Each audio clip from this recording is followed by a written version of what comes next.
23rd, 2024. The main event of this show was the Intercontinental Championship match.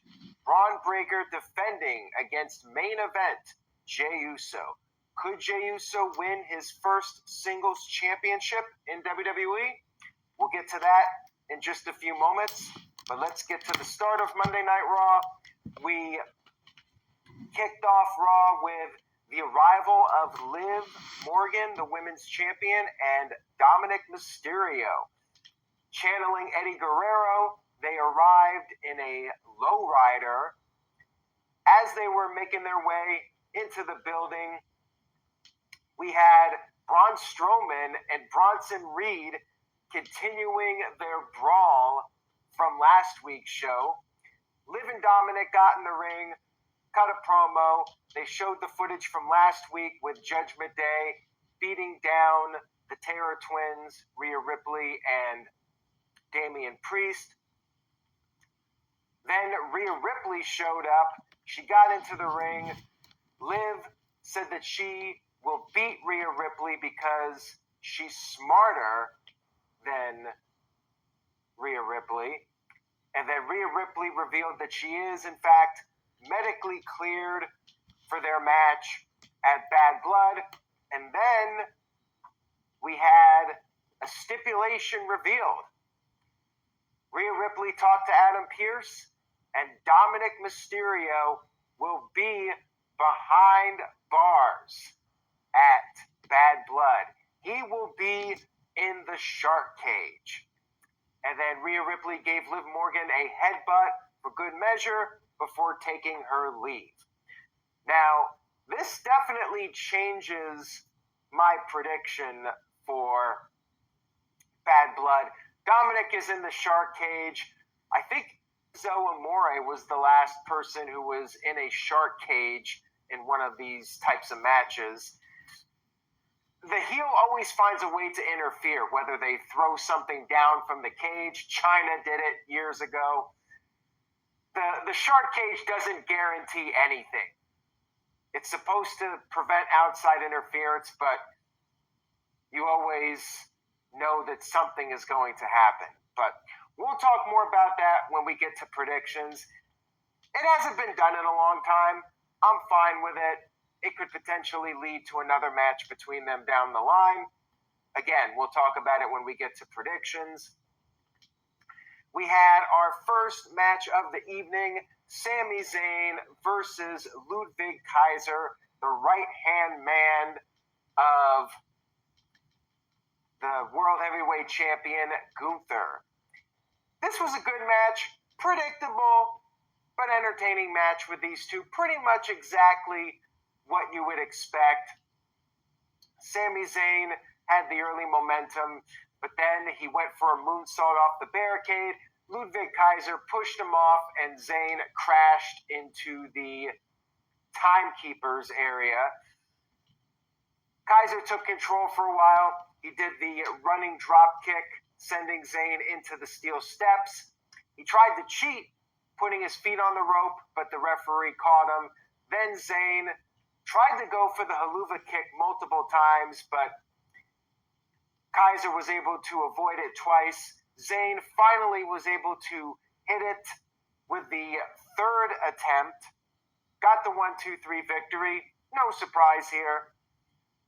After the match was over, Gunther stormed down to the ring. He was in his gear, and he said that Ontario, California, was the right place to tell Sami Zayn no for a world title match. Gunther got in his ring gear, had the title around his waist, just to say no yet again. They're definitely stalling for this. I'm wondering if they're just going to wait until Crown Jewel to do this match. They already have 6 matches set up for Bad Blood, and potentially you could save this match for Crown Jewel, Sami Zayn going for the title in Saudi Arabia. It seems like that's what they're doing at this point, but I mean, maybe they confirm it for next week. I don't know. I just feel like if they were going to have this match, take place at Bad Blood, they would have officially confirmed it by now. Shout out to Building Nexus sending in a $2 super chat. Thank you for that, Building Nexus. Says, Undertaker did say that Gunther needed to be more of a coward. That is true, and Gunther is doing that now. Gunther is not giving Sami Zayn this match. Sami Zayn is going to really have to do something drastic to get Gunther to accept the match for the World Heavyweight Championship. Backstage, Xavier Woods and Kofi Kingston have seemingly patched things up. Xavier said it was water under the bridge, and Kofi Kingston had an idea to get things back on track. He had some of the old New Day props, the trombone, Francesca, the Bootios. But Xavier said that stuff was only appropriate when they were on top. Now they got to take things more serious.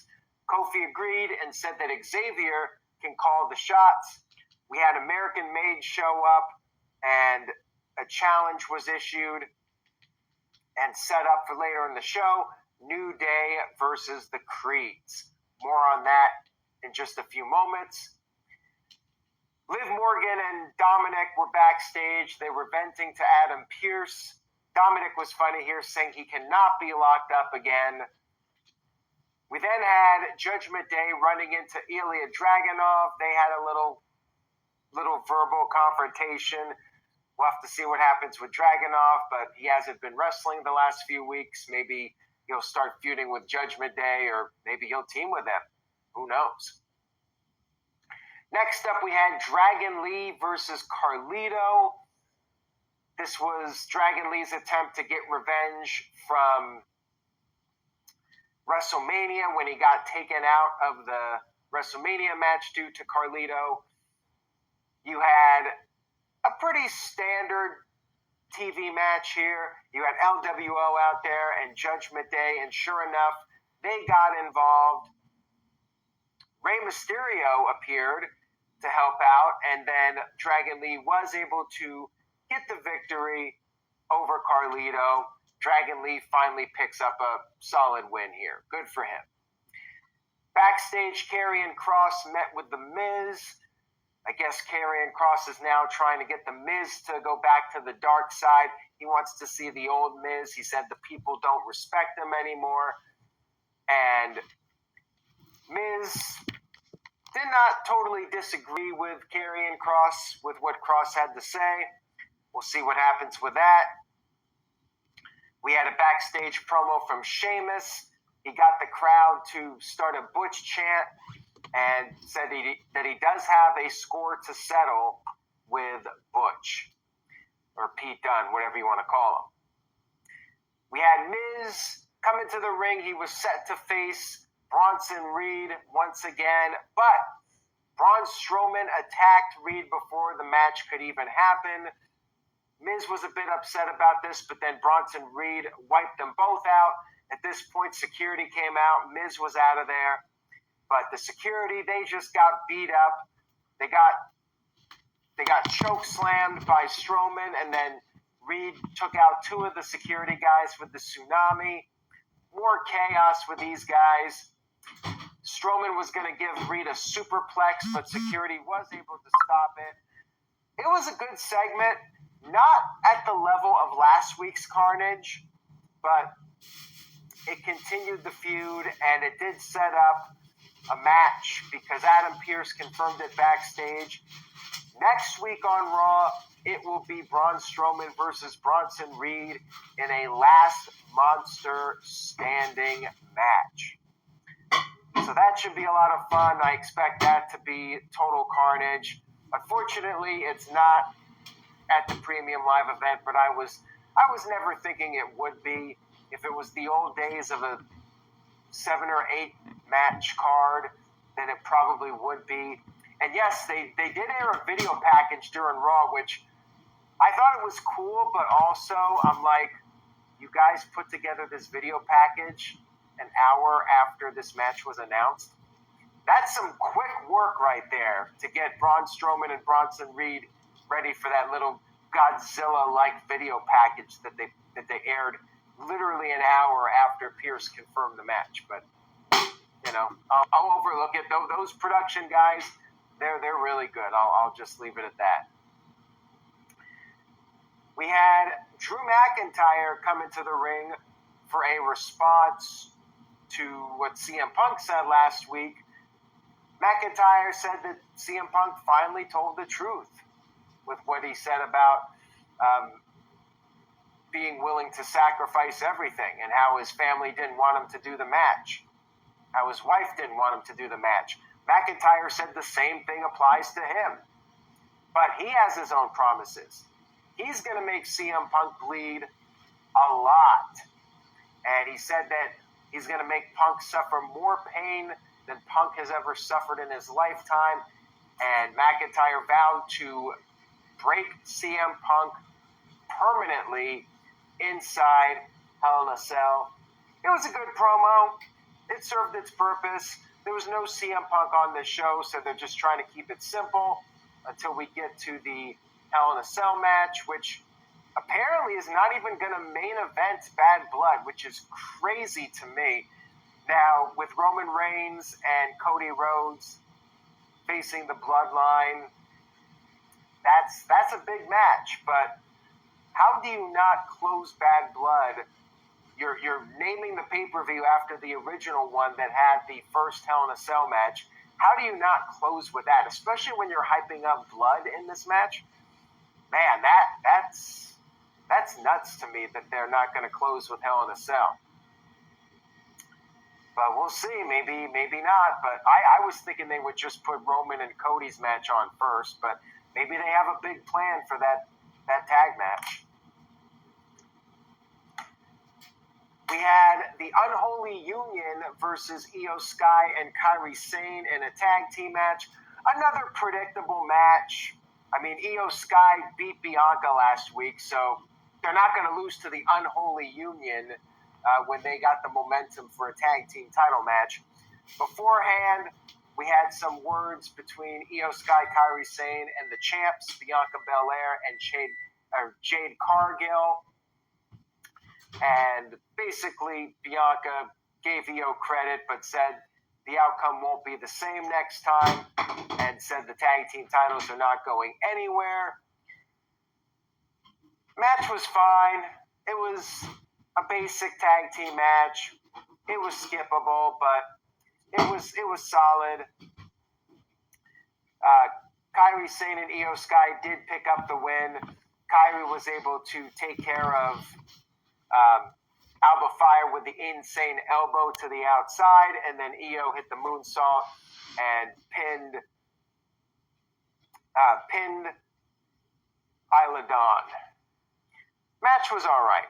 Wasn't anything special. It was just to build up Io and Kairi as the next challengers.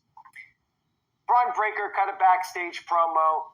He said he's going to be champion for a long time, so maybe after he beats Jey Uso, eventually Jey Uso can get another opportunity at the title. We had a little cryptic video hyping up somebody. We had the letters R, F, and P.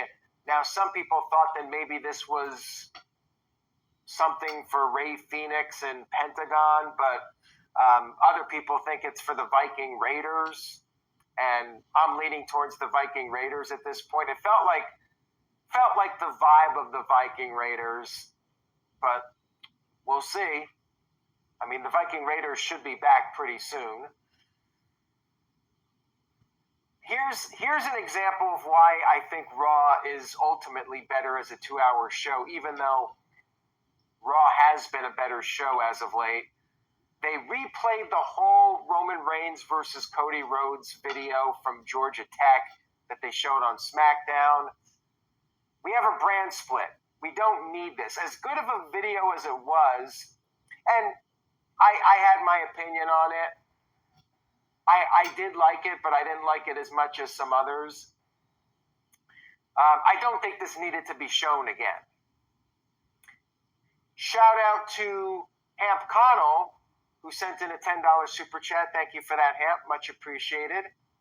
Says 2 weeks from tonight, I will have a very special 4-part, 4-week Today in History.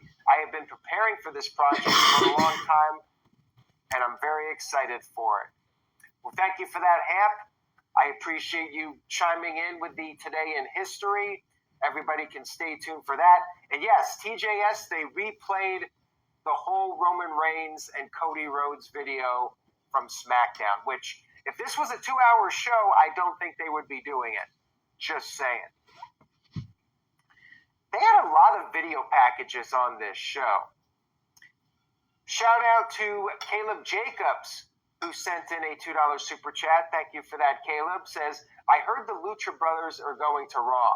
Well, apparently they're still under contract to AEW, so that report about them signing may have been a bit premature. It does seem like they're leaving, but nothing is final until